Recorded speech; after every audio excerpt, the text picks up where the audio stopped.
ایک جنگ ہوئی ہے یرموک، جس میں روم کی طاقت ٹوٹ گئی. اس میں 3 لاکھ تھے رومی، 30,000 تھے صحابہ تابعین. رومیوں کے لشکر میں 60,000 عرب تھے. تو ایک دن رومیوں کے سردار نے کہا کہ آج صرف عرب نکلیں تاکہ یہ لوہا لوہے سے ٹکرائے. ایک دن طے ہوا کہ کل جو لڑائی ہوگی صرف عربوں سے لڑیں. تو یہ خبر پہنچی حضرت خالد کو. تو انہوں نے ابو عبیدہ سے فرمایا مجھے 30 آدمی دے دو، 30، میں 60,000 سے لڑنے جاتا ہوں. ابو سفیان کہنے لگے مذاق کر رہے ہو؟ کہ نہیں مذاق نہیں کر رہا ہوں. تو کیوں بزدل بنتا ہے؟ اسلام لانے کے بعد بزدل ہو گیا ہے. جاہلیت میں جبار، اسلام میں بزدل. کہنے لگے میں بزدلی کی بات نہیں، انصاف کی بات کرتا ہوں. 30 آدمی تھوڑے ہیں، تو نے اگر کچھ کرنا ہے تو 60 لے کے جا. 60 آدمی 60,000 کے لیے، 60 آدمی 60,000 کے لیے. کسی فوج کے قانون سے پوچھو، کسی جرنیل سے پوچھو، آج کے پچھلے دور میں 60 آدمی 60,000 سے لڑنے جا رہے ہوں، کوئی ہے عقل میں آنے والی بات؟ تو حضرت ابو عبیدہ فرمانے لگے بھائی خالد 30 تھوڑے ہیں، 60 لے جاؤ. کہنے گے بات یہ ہے ابو عبیدہ، اس لشکر میں، تیرے لشکر میں، اس تو امیر ابو عبیدہ تھے، اس لشکر میں کچھ لوگ ایسے ہیں جن کو میں ذاتی طور پر جانتا ہوں، جب اللہ کے سامنے ایسے ہاتھ اٹھاتے ہیں تو اللہ ان کے ہاتھ خالی واپس کبھی بھی نہیں لاتا. اس لشکر میں ایسے لوگ ہیں.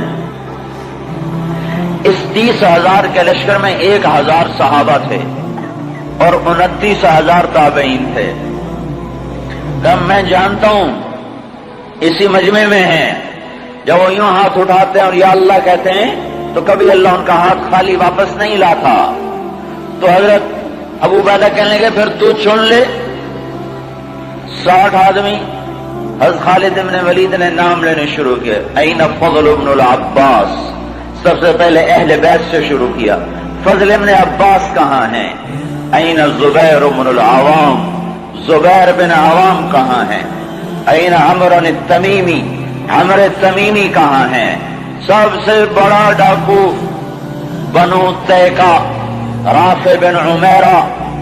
اللہ کے نبی نے کیا محنت کی تھی کہ وہ کتنے نمبر پر آ رہا ہے، کن لوگوں میں آ رہا ہے؟ خالد بن ولید ان لوگوں کو بلا رہے ہیں کہ جب وہ یوں ہاتھ اٹھاتے ہیں تو اللہ ان کے ہاتھ خالی نہیں لوٹاتا. جب اللہ کے سامنے ہاتھ پھیلاتے ہیں تو اللہ ان کی جھولی خالی واپس نہیں لاتا. تو 4تھے نمبر پر کس کو بلایا؟ کہا این رافع بن عمیرہ الطائی، وہ عدی کے قبیلے کا سب سے بڑا ڈاکو، وہ رافع بن عمیرہ کہاں ہے؟ 4تھے نمبر پہ آ گیا. سارے عرب کا بڑا ڈاکو 4تھے نمبر پہ کن لوگوں میں آیا؟ جو ہاتھ اٹھائیں تو اللہ ہاتھ خالی نہیں لوٹا تھا. عبداللہ بن عمر کہاں ہیں؟ عبد الرحمن بن ابی بکر کہاں ہیں؟ عبادہ بن صامت کہاں ہیں؟ عمرو تمیمی کہاں ہیں؟ حذیفہ الیمان کہاں ہیں؟ یہ 60 آدمیوں میں سے ایک بھی تابعی نہیں، سب صحابہ ہیں. سارے صحابہ کو نکالا، تابعی ایک بھی نہیں نکالا. 44 انصار نکالے 16 مہاجرین میں سے. تو ایک انصاری کہنے لگا خالد اپنی قوم کو بچاتا ہے، ہمیں آگے کرتا ہے. تو خالد بن ولید نے فرمایا نہیں، اللہ کی قسم میں نے دیکھا ہمیشہ مشکل وقت میں اللہ کا نبی مدینے والوں کو آگے کرتا تھا. ہر مشکل وقت میں اللہ کا نبی انصار مدینہ کو آگے کرتا تھا. میں اس کی وجہ سے تمہیں آگے کر رہا ہوں. تو کہنے لگے ہاں سچ کہتے ہو. 44 انصاری اور 16 مہاجرین اور 60 آدمی، اور یہ 60,000 عیسائیوں سے لڑنے جا رہے ہیں. عرب کا ایک قبیلہ مسلمان نہیں ہوا تھا، بنو غسان، ان کے نصیب میں محرومی تھی، وہ آج بھی ایمان سے محروم رہے. تو یہ 60,000، یہ 60، جب آمنا سامنا ہوا تو وہ سردار کہنے لگا جبلہ بن ایہم، دیکھا ڈر گئے نا، میرا نام سنتے ہی ڈر گئے، دیکھو صلح کرنے آ رہے ہیں مجھ سے صلح کرنے، آج میں ایسی شرطیں رکھوں گا یہ ذلیل ہو جائیں گے۔ اس کے باپ کو بھی نہیں پتا کہ لڑنے آ رہے ہیں، جب سامنے آ کے کھڑے ہوئے تو اب صفوں میں سے آگے آ گیا، کہنے لگا آج ایسی شرطیں رکھوں گا تو میں چھوٹی کا دودھ یاد آئے۔ اسخال نے کہا کون سی شرطیں؟ کہ تم کیا کرنے آئے ہو؟ کہ لڑنے؟ کہ تم صلح کرنے نہیں آئے؟ کہ نہیں لڑنے آئے ہیں۔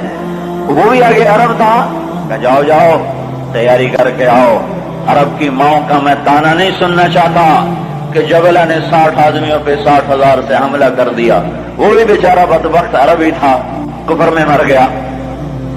حضرت خالد بن ولید نے فرمایا تو آ کے ہم سے تو نمٹ لے، پھر تو بعد میں دیکھ لینا کہ میدان کس کے ہاتھ میں اور جھنڈا کس کے ہاتھ میں، تو آ تو صحیح۔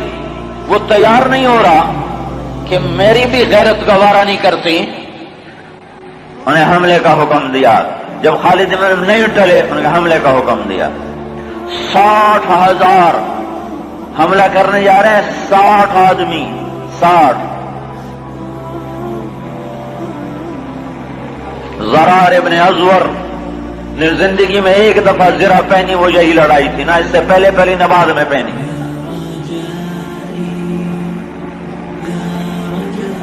صف نہیں ٹوٹ سکی، حملہ ناکام ہو گیا۔ پھر دوسرا حملہ کیا، صف نہیں ٹوٹ سکی، 60 آدمی، 60,000، تصور کرو۔ پھر تیسرا حملہ کیا، صف ٹوٹ گئی۔ جب صف ٹوٹی تو خالد بن ولید نے فرمایا 6 کی ٹولیاں بن جاؤ، 6 تو 6 ایسے ٹولیاں بن گئے۔ معاذ بن جبل رضی اللہ تعالی عنہ زور زور سے اس وقت یہ قرآن پڑھ رہے تھے، ان اللہ اشترى من المؤمنین انفسهم واموالهم بان لهم الجنہ یقاتلون فی سبیل اللہ فیقتلون ویقتلون وعدا علیہ حقا فی التوراة والانجیل والقرآن ومن اوفى بعهده من اللہ فاستبشروا ببیعکم الذی باعتم به وذلک هو الفوز العظیم۔ یہ آیات پڑھی جا رہی ہیں اور ایمان میں بہار آ رہی ہے۔ خالد بن ولید 6 آدمیوں کے ساتھ، خالد بن ولید، فضل بن عباس، زبیر بن عوام، عبد الرحمن بن ابی بکر اور زرار بن ازور اور رافع بن عمیرہ الطائی، یہ 6 آدمی ایک ٹکڑی میں تھے۔ 6 آدمی، ان میں رافع، وہ رافع ڈاکو بتا رہا ہوں، ڈاکو، وہ ڈاکو کہاں جا چکا ہے، وہ کتنا بلند ہو چکا ہے، وہ کیا کام کیا تھا میرے نبی نے، کیا کام کیا تھا میرے نبی نے، جس نے ڈاکوؤں کو ایسا اونچا پہنچا دیا کہ عرش ان کی دعاؤں پہ ہلنے لگ گیا۔ تو عبادہ بن صامت فرماتے ہیں للہ در خالد ابن الولید، میں قربان جاؤں، خالد جیسا مائیں کوئی روز تو نہیں جلتی۔ 20 حملے کیے خالد بن ولید پر 60,000 کے جتھے نے کہ اس کو مٹاؤ تو پھر سارا کام آسان ہے۔ 20 حملے ہوئے اور زبیر ابن عوام اور فضل ابن عباس یہ دونوں آگے بڑھ جاتے تھے اور کہتے تھے، فضل ابن عباس کہتے انا فضل ابن العباس وہذا زبیر ابن العوام تباعدوا یا معشر الکلاب انا صحاب رسول اللہ صلی اللہ علیہ وسلم۔ ارے نادانو، میں ہوں عباس کا بیٹا فضل اور یہ اللہ ہمارا ساتھی ہے، وہ اب بھی ساتھ دینے کو تیار ہے۔ یہ ہے عوام کا بیٹا زبیر، اور یہ کہہ کر دونوں حملہ کرتے اور ایسے شیر کی طرح تھے کہ آگے بکریوں کی طرح وہ بنو غسان پیچھے ہٹتے۔ 20 حملے کیے، 20 کے 20 انہوں نے توڑ کے رکھ دیے اور یہ 6 کی ٹکڑی کو توڑ کوئی نہ سکا عصر تک۔ اور آئے ہائے ابو عبیدہ کہنے لگے خالد نے ہلاک کر دیا میرے ساتھیوں کو۔ صحابہ، سارے صحابہ تھے نا، تابعی کوئی نہیں تھا، کہ خالد نے صحابہ کو شہید کروا دیا، میں عمر کو کیا جواب دوں گا؟ کہنے گا اٹھو تیاری کرو،